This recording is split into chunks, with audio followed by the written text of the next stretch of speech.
नाज़रीन, अव्हांखे अफ़सोसनाक ख़बर ॾींदा हलूं त कश्मीर में खून सफ़ेद थी वियो। बिजली जी तार न ॾियण तां भाणेजनि गोलियूं हणी पंहिंजे मामे ऐं संदसि धीउ खे क़तल करे छॾियो। हिकु औरत समेत 3 ॼणा ज़ख़्मी थी पिया।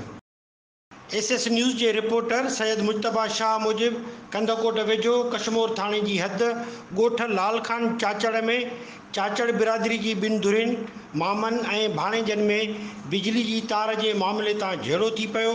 भाणेजनि जी फायरिंग में गोलियूं लॻण सबबि संदन मामो गोराम चाचड़ ऐं संदसि धीउ शारू ख़ातून क़तल थी वई, जॾहिं त हिकु औरत समेत 3 ॼणा सख़्त ज़ख़्मी थिया आहिनि। फ़ौतियुनि ऐं ज़ख़्मियुनि खे कश्मीर तालका सिविल अस्पताल मुंतक़िल कयो वियो आहे।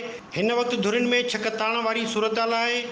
कश्मीर पुलिस वाक़े वारे हंधि रवानी थी वई आहे, जॾहिं त सिविल अस्पताल कश्मीर में अमलो न हुजण करे ज़ख़्मियुनि खे तिबी इमदाद बि न मिली सघी आहे।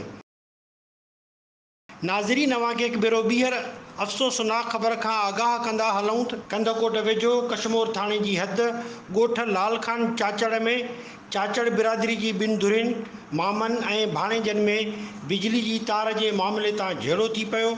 भाणेजनि जी फायरिंग में गोलियूं लॻण सबबि संदन मामो गोराम चाचड़ ऐं संदसि धीउ शारू ख़ातून क़तल थी वई, जॾहिं त हिकु औरत समेत 3 ॼणा सख़्त ज़ख़्मी थिया आहिनि। फ़ौतियुनि ऐं ज़ख़्मियुनि खे कश्मीर तालका सिविल अस्पताल मुंतक़िल कयो वियो आहे। हिन वक़्तु धुरियुनि में छकताण वारी सूरतहाल आहे।